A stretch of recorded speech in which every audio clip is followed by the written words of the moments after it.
जैसा कि भारत अपने स्वदेशी हथियारों के विकास कार्यक्रम को आगे बढ़ा रहा है, जिसका सीधा मतलब है कि भारत अब एक एक करके विदेशी हथियारों का पत्ता साफ कर रहा है या अपने स्वदेशी हथियारों में से एक एक करके विदेशी हिस्से को स्वदेशी बना रहा है।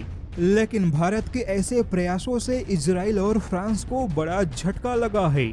जैसा कि कुछ समय पहले भारत को राफेल में लगे रडार सिस्टम को स्वदेशी तेजस में लगाने का मौका मिला था। फ्रांस की रडार बनाने वाली कंपनी थेल्स ने तेजस को अपने राफेल में लगे रडार सिस्टम का प्रस्ताव दिया था।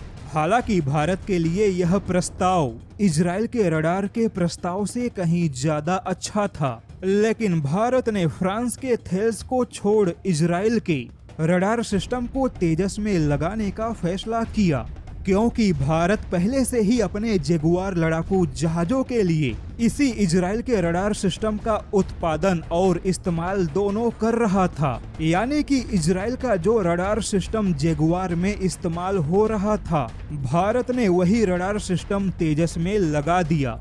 लेकिन अब भारत ने फाइनली इजराइल के रडार सिस्टम को भी तेजस से हटाने का ऐलान कर दिया है। HAL के मुताबिक 41 तेजस Mk-1A लड़ाकू जहाजों के बाद से भारत के सभी तेजस फाइटर जेट में भारत का अपना स्वदेशी उत्तम रडार सिस्टम ही फिट होगा, जो कि तेजस में लगे इजराइल के मौजूदा रडार सिस्टम से कहीं ज्यादा बेहतर है। यानी कि भारत ने फाइनली फ्रांस के रडार सिस्टम को झटका दिया और अब इजराइल के रडार सिस्टम को भी छोड़ दिया। ऐसे में अब भारत का तेजस कहीं और ज्यादा स्वदेशी फाइटर जेट होगा।